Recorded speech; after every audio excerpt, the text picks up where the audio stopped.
नमस्कार, बहुत स्वागत है आप सभी का। आपके साथ मैं हूं पूजा सचदेवा। 5 बज चुके हैं, वक्त है उद्घोष का। और चलिए उद्घोष में आगे बढ़ते हैं, जहां मऊ पहुंचे भारतीय कुश्ती संघ के अध्यक्ष बृजभूषण शरण सिंह ने महिला खिलाड़ियों के आरोपों पर कटाक्ष किया है। महिला खिलाड़ियों के आरोपों पर कुश्ती संघ के अध्यक्ष ने कटाक्ष करते हुए कहा है कि पहले आरोप लगाने वाले खिलाड़ियों का नार्को टेस्ट हो। मैं नार्को टेस्ट कराने के लिए तैयार हूं। बृजभूषण शरण सिंह ने अयोध्या चलो अयोध्या में कार्यक्रम होगा। देखिए, बृजभूषण शरण सिंह ने मऊ के मोहम्मदाबाद में महाराणा प्रताप की जयंती आयोजित समारोह के दौरान ये तमाम बातें कही कि मैं नार्को टेस्ट कराने के लिए तैयार हूं, लेकिन खिलाड़ियों का भी नार्को टेस्ट हो। जो खिलाड़ी मुझ पर आरोप लगा रहे हैं, सबसे पहले उनका नार्को टेस्ट होना चाहिए, ये कहना है बृजभूषण शरण सिंह का। इसी के साथ ही अयोध्या चलो अभियान का आह्वान भी किया है। 5 जून को अयोध्या में यह कार्यक्रम होगा। देखिए, बीते कल भी बृजभूषण शरण सिंह ने यह बात कही थी कि जो खिलाड़ी मुझ पर आरोप लगा रहे हैं, सबसे पहले उनका नार्को टेस्ट होना चाहिए, उसके बाद मैं भी अपना नार्को टेस्ट कराने के लिए तैयार हूं। और आज फिर इसी बात को दोहराया। बृजभूषण शरण सिंह ने कहा कि मेरा नार्को टेस्ट तभी होगा, मैं तभी तैयार हूं नार्को टेस्ट के लिए, जब आरोप लगाने वाले खिलाड़ियों का भी नार्को टेस्ट कराया जाएगा।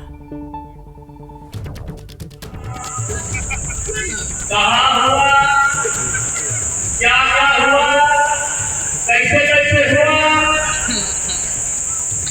आज तक बता नहीं पाई। कहां हुआ, क्या हुआ,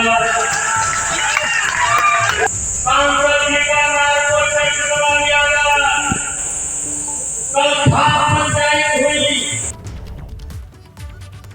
बुलंदशहर में कोर्ट के पास एक शख्स की हत्या के बाद बिजनौर में पुलिस ने कोर्ट परिसर में सघन चेकिंग अभियान चलाया। एसपी सिटी और सीओ सिटी ने मिलकर कई पुलिसकर्मियों के साथ न्यायालय परिसर में डॉग स्क्वाड के साथ चेकिंग की। आसपास मौजूद लोगों से पूछताछ भी की।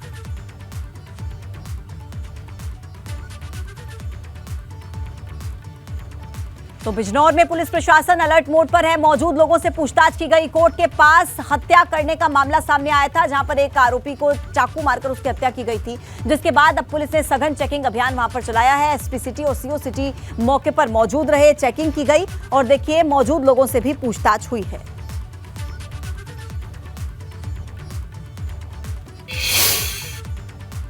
खबर अमरोहा से है, जहां कुछ दबंगों ने नाबालिग लड़की का अपहरण कर लिया। लड़की के अपहरण का वीडियो सोशल मीडिया पर वायरल हो रहा है। ये घटना है बीते 14 मई की। 2 आरोपियों पर केस दर्ज करके पुलिस जांच में जुटी है और पीड़ित परिजनों ने एसपी से न्याय की गुहार भी लगाई है।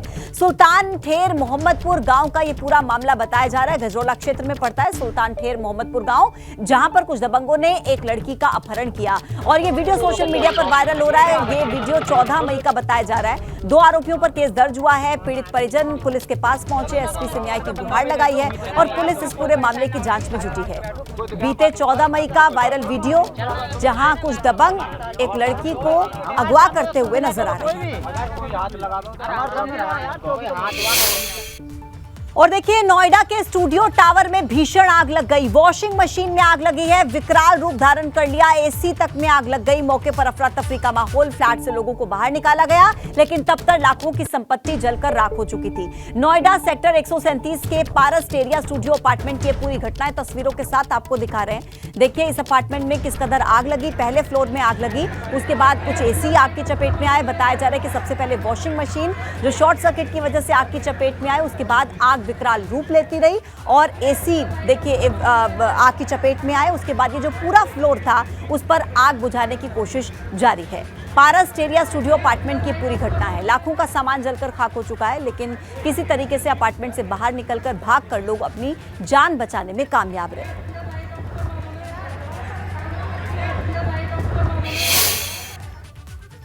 और देखिए, कानपुर के समग्र विकास को लेकर एक बैठक आयोजित हुई। इस बैठक में विधानसभा अध्यक्ष सतीश महाना तो मौजूद रहे, लेकिन सांसद सत्यदेव पचौरी और सांसद देवेंद्र सिंह भोले नहीं पहुंचे।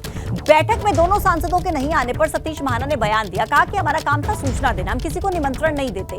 समाजवादी पार्टी के विधायक 2 विधायक हैं और वो भी बैठक में मौजूद नहीं रहे। पिछली बैठक में समाजवादी पार्टी के 2 विधायक शामिल हुए थे, लेकिन आज की इस बैठक में शामिल नहीं हुए। सपा एमएलए मोहम्मद हसन रूमी और अमिताभ वाजपेयी शामिल हुए थे पिछली बैठक में समाजवादी पार्टी के 2 विधायक, लेकिन इस बार शामिल नहीं हुए। तो बड़ी खबर इस वक्त आप तक पहुंचा रहे हैं, जहां एक बैठक का आयोजन हुआ जिसमें सतीश महाना पहुंचे, लेकिन 2 सांसद नहीं पहुंचे और ना ही समाजवादी पार्टी के 2 विधायक पहुंचे। को आना चाहिए कि नहीं आना चाहिए, मैं बैठक करता हूँ, उसकी सूचना सबके पास जाती है, निमंत्रण किसी के पास नहीं जाता। किसी को आना चाहिए कि नहीं आना चाहिए, मैं बैठक करता हूँ, उसकी सूचना सबके पास जाती है, निमंत्रण किसी के पास नहीं जाता। अब ये मुझे ये नहीं मालूम कि कौन किनको सूचना थी, लेकिन मेरा जो अपना मानना है कि हम जनता के द्वारा चुने गए प्रतिनिधि हर उस फोरम पर हमको जाना हमारा धर्म और कर्तव्य है, जिस फोरम से जनता का भला होता हो सकता है कोई कहीं फंसा हो, किसी वजह से ना आ पाया हो। ये विकास के सापेक्ष बैठक है और निश्चित रूप से इस बैठक से हम लोगों को बहुत उम्मीदें हैं और सबको इस बैठक में भाग लेना चाहिए। और देखिए, राजधानी लखनऊ में हाउस टैक्स की दरें बढ़ सकती हैं, दोगुनी हो सकती है हाउस टैक्स की दरें। लखनऊ में वाटर टैक्स भी बढ़ाने की तैयारी है। हाउस टैक्स बढ़ने से 6 लाख भवन मालिकों पर इसका असर होगा। 4 लाख भवन मालिकों पर वाटर टैक्स बढ़ने से असर होगा। राजधानी लखनऊ में 13 साल से हाउस टैक्स की दरें बदली नहीं है, लेकिन मुख्य सचिव दुर्गाशंकर मिश्र ने नगर निगम को आमदनी अठन्नी और खर्चा रुपया करार दिया। कहा कि वाली स्थिति को देखते हुए अपनी आय बढ़ाने के निर्देश दिए। नगर निगम की आय में हाउस टैक्स का हिस्सा 70 से 80% तक होता है। और इस पूरे मामले पर अब नगर आयुक्त इंद्रजीत सिंह ने एबीपी गंगा के संवाददाता से बातचीत की। कहा कि फिलहाल तो ऐसा कोई प्रपोजल नहीं है, लेकिन आशंका है कि हाउस टैक्स बढ़ सकता है, वाटर टैक्स बढ़ सकता है, जिससे कई उपभोक्ताओं पर इसका सीधा असर देखने को मिलेगा। लखनऊ नगर निगम आने वाले दिनों में हाउस टैक्स और वाटर टैक्स बढ़ाने की तैयारी कर रहा है। इससे जुड़ा प्रस्ताव भी तैयार हो चुका है। हमारे साथ में इस समय लखनऊ के नगर आयुक्त इंद्रजीत सिंह जी हैं। सर, किस तरह का प्रस्ताव है ये? नहीं, ऐसा कोई प्रस्ताव नहीं है और ना ही कोई ऐसा भी है, क्योंकि ये सदन का प्रेरोगेटिव है। तो अभी जब नया सदन का गठन हो जाएगा, फॉर्मली वैसे हो चुका है, तो सदन जो डिसाइड करेगा वो होगा। लेकिन जो एक चीज़ मैं इसमें ज़रूर ऐड कर दूँ कि जो हमारा टैक्स का बेस है उसको बढ़ाने का हमारा प्रयास है। पिछले साल भी था कि जैसे पिछले साल हमने 50,000 प्रॉपर्टीज़ टैक्स के लिए और ऐड की थी और उसमें फिर सारे टैक्स जुड़े मतलब उनके आ जाते हैं, तो उससे हमारा इंक्रीज़ भी हुआ है। क्योंकि अगर हम बिजली के डेटा को देखें और जो नगर निगम के डेटा को देखें, गैप है 2 लाख प्रॉपर्टीज़ का। उनके जो कनेक्शन है वो ज़्यादा है, हमारे कम है। तो कहीं ना कहीं ये प्रॉपर्टीज़ टैक्स नेटवर्क के प्रॉपर्टी टैक्स नेटवर्क से बाहर है। तो हमारा कोई प्रपोजल नहीं अभी। जैसे ही सदन आएगा, नए मेयर आएंगे और सदन जो डिसाइड करेगा, उनकी जो दिशा निर्देश होगी हम उसको फॉलो करेंगे। लेकिन तब तक हम लोग प्रयासरत हैं ये जो टैक्स नेटवर्क से बाहर प्रॉपर्टीज़ है इनको ज़रूर कवर करें और लीगल तरीके से कवर करें। सदन जो डिसीजन लेगा वो लेंगे। लेकिन इसमें जो टैक्स का जो हमारा है बहुत इंपॉर्टेंट कंपोनेंट होता है, क्योंकि हमें बहुत सारी सर्विसेज देनी होती है। डेली हमारे खर्चे बहुत है। अगर आप कूड़ा प्रबंधन ही लें तो 200 ट्रक जो है पूरा कूड़ा जो है शिफ्ट करते हैं शिवरी में, तो उसका अगर आप देखिए डीजल, मैन पावर, तो इट्स ए ह्यूज कॉस्ट। तो उसको मेंटेन करने के लिए, अच्छी सर्विसेज देने के लिए हमारा जितना अच्छा टैक्स कलेक्शन या टैक्स का बड़ा बेस होगा वो नगर निगम के लिए और शहर के लिए अच्छा है। क्योंकि हर जगह से जहाँ से भी हम फंडिंग लेते हैं तो वो पहला यही चीज़ देखते हैं कि हमारे ओन रिसोर्सेज की कितनी फंडिंग है। तो ये सारी चीज़ें इंटरलिंक है, तो इसलिए हर नगर निगम इस पर वर्क कर रहा है, अक्रॉस इंडिया इस पर वर्क हो रहा है। बहुत शुक्रिया बात करने के लिए। तो ये थे हमारे साथ में लखनऊ के नगर आयुक्त इंद्रजीत सिंह जी।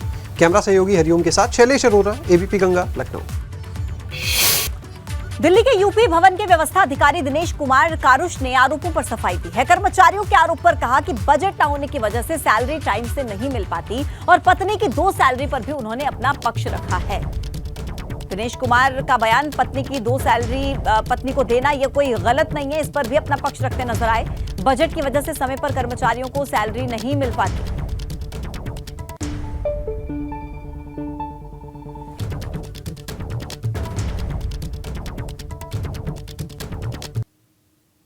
हाँ, शासन को सर कई बार पत्र लिखे गए थे, बट ये था कि बजट जो भी हमारे पास आया था तो मार्च महीने में आया और वो भी बजट इतना कम था कि जिससे सभी को भुगतान नहीं किया जा पाया।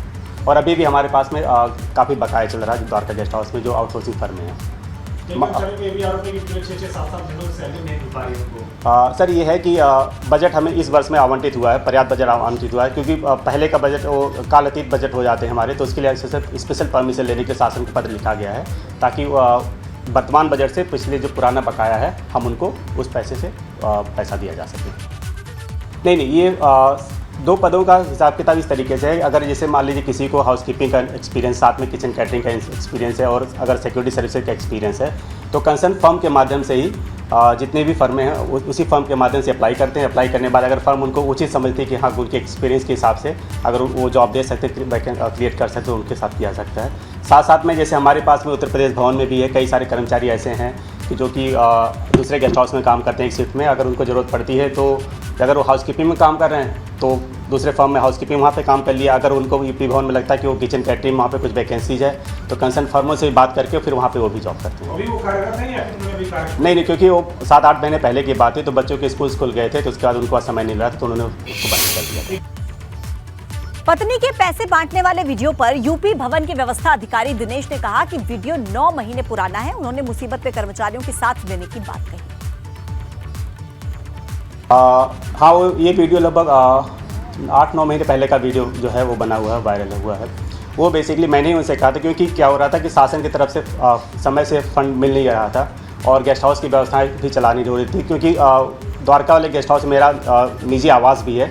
तो जब मैं यूपी भवन की तरफ चला रहा था तो कई सारे कर्मचारी निजी अपनी समस्याएं बता करके, जैसे कि मम्मी की तबीयत ख़राब है या भाई की तबीयत ख़राब है या अचानक उनको कोई किसी तरीके की इमरजेंसी हो गई, तो वो लोग क्या करते थे, दरवाज़ा खटखटा करके कहते थे कि मैम हमें 2000, 4000, 5000 रुपये हमें खाली चाहिए ताकि, और हम बाद में इसको वापस कर देंगे।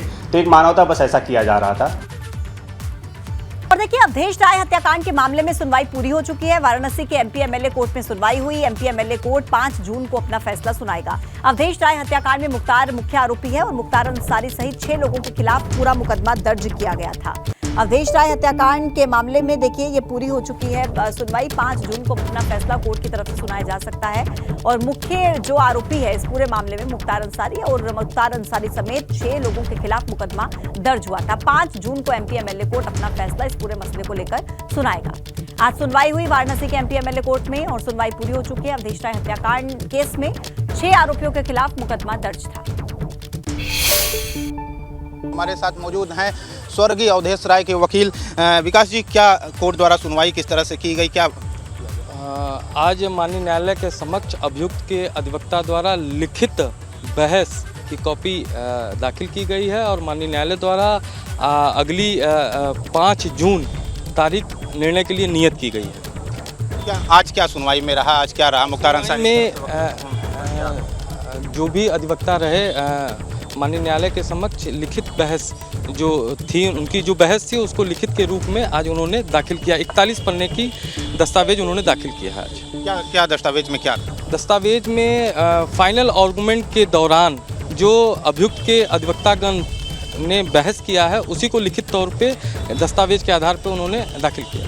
कब डेट कब की पड़ी? अगली तिथि 5 जून नियत हुई है आदेश के लिए, निर्णय के लिए, आदेश के लिए।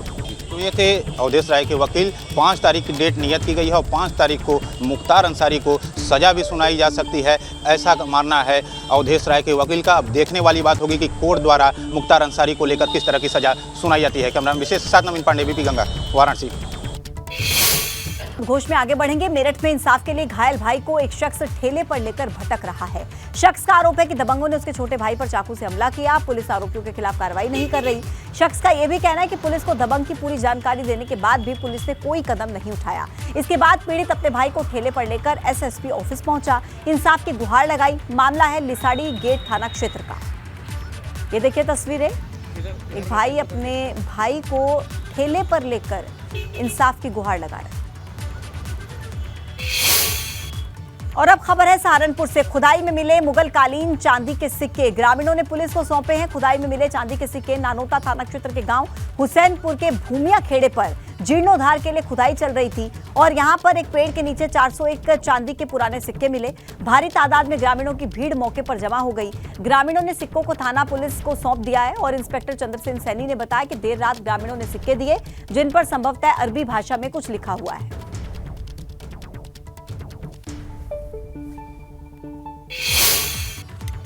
और देखिए, मथुरा वृंदावन रोड का चौड़ीकरण किया जा रहा है। रास्ते में आ रही अद्धा बाबा की मजार हटाने पहुंचा प्रशासन। मथुरा मार्ग पर आवाजाही बंद की गई, ट्रैफिक को दोनों तरफ से डाइवर्ट किया गया और भारी पुलिस फोर्स की तैनाती की गई। मथुरा वृंदावन रोड को चौड़ा किया जाना है और रास्ते में जो अद्धा बाबा की मजार आ रही थी उसको हटाने के लिए प्रशासन वहां पर पहुंचा। आवाजाही मथुरा मार्ग पर पूरी तरह से बंद कर दी गई है। तो ट्रैफिक को दोनों तरफ से डाइवर्ट कर दिया गया है और भारी पुलिस फोर्स की तैनाती है।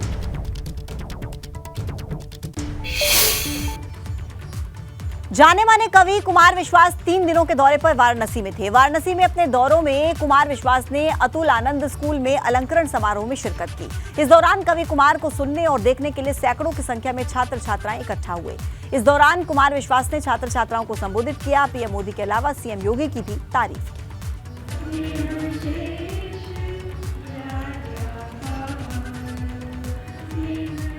मैं कहता हूं जिस दिन प्रबंधन के चैम्बर से प्रिंसिपल का चैम्बर बड़ा हो जाएगा उस दिन स्कूल अच्छा हो जाएगा। क्योंकि शिक्षा नियंत्रण नहीं मानती, प्रबंधन मानती। राहुल जी कह रहे हैं कि मेरा चैम्बर है ही, यही सबसे अच्छा है। इसीलिए आपका विद्यालय रिजल्ट दे रहा है कि आपका चैम्बर, क्योंकि शिक्षा है, संस्कृति है, कला है, ये नियंत्रण नहीं मानते, ये प्रबंधन मानते। त्रैलोक्य का स्वामी भी शिक्षा के मामले में अपने महल से उतर के पढ़ने के लिए जाता है।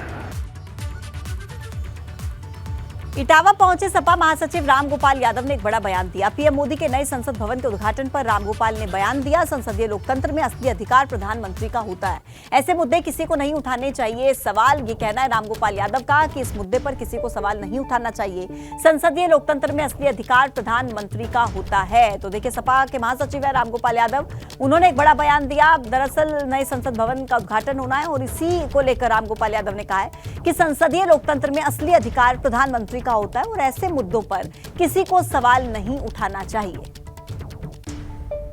संसदीय लोकतंत्र में असली कार्यकाल का तो प्रधानमंत्री ही होता है, इसलिए इस पर अगर कोई सवाल उठाता है तो मैं कुछ नहीं कहना चाहता। लखनऊ में लगातार हाउस टैक्स और वाटर टैक्स बढ़ाने सरकार जा रही है, कहीं ना कहीं लोगों की जेब में तो और बढ़ती होगी। ऐसा है कि कोई चीज़ ऐसी है जिस पर टैक्स न बढ़ रहा हो।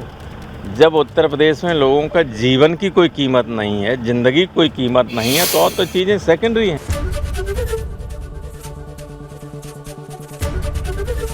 एबीपी गंगा, खबर आपकी, जुबान आपकी।